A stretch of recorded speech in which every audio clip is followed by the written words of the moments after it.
I'm Mark Farkas, the executive producer of Supreme Court Week on C-SPAN, which features the documentary The Supreme Court, Home to America's Highest Court.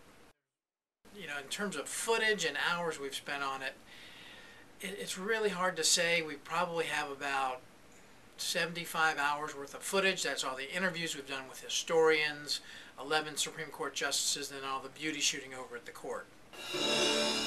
The Honorable, the Chief Justice and the Associate Justices of the Supreme Court of the United States. And we can go and listen to, I know we have an alternate version of her doing that.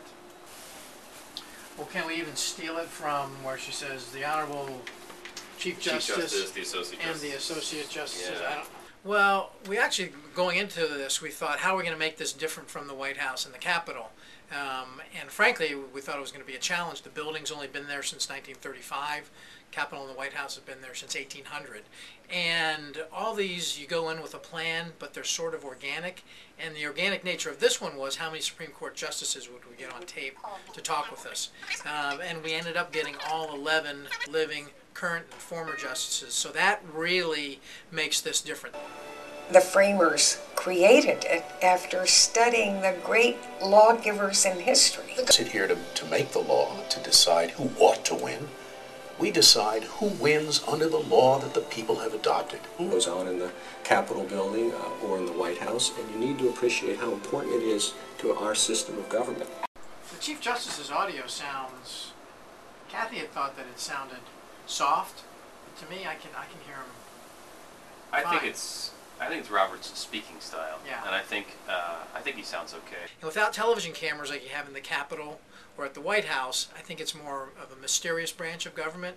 So this is different because you get to actually really get inside the personalities and the process over there, as well as seeing the beautiful details of the building as well. That's woven into the documentary. Justice Sotomayor, on receiving the call from the president. That sound good to you? I'm learning about her appointment, maybe. I'm receiving the call from the president. I like to, yeah. On receiving the call from the president that she was his selection for...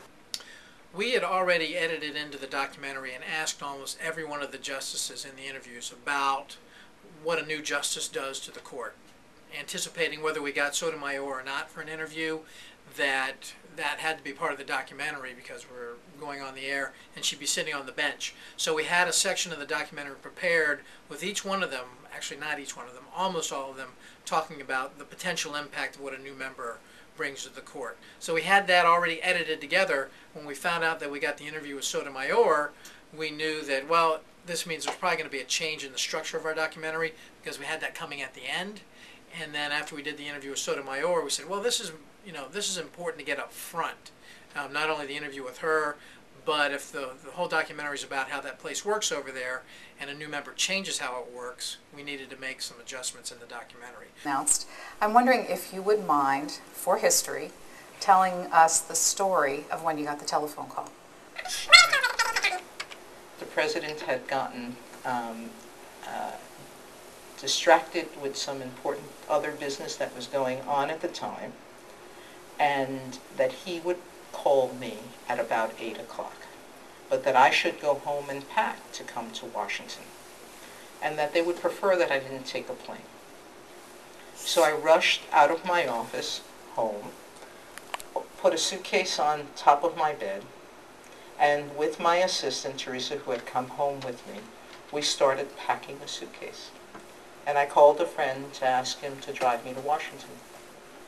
And he came, or was on his way, and at 8:10 I received the call on my cell phone. The White House operator tells you that the president is on the line. And you were somewhere on the road at this point? No, I was still at home. Still at home, still packing. Mm-hmm. I actually stood by my balcony doors, and I had my cell phone in my right hand, and I had my left hand over my chest, trying to calm my beating heart, literally. And the president got on the phone and said to me, "Judge, I would like to announce you as my selection to be the next Associate Justice of the United States Supreme Court. And I said to him,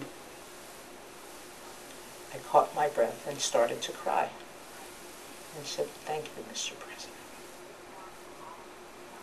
That was what the moment was like. Well, I think, frankly, the public doesn't know a lot about the court. They know, they pay attention when big decisions come out, but you don't have these decisions announced in front of a camera. So there's a fair amount of anonymity for some of these justices. So it's a really, to me it's different in that people are going to get to find out how that place works. And it's very interesting because it's a combination of sort of catching up with the times in some ways, but it's also an institution that's, it's got its traditions that they keep. There's some justices who still write out their opinions in longhand. So to me it's interesting that it is a combination of these traditions, but they're there with these traditions trying to interpret this document that's over 200 years old in this world that's changing all the time in terms of technology. So I think it'll be a surprise to people how they do their work over there.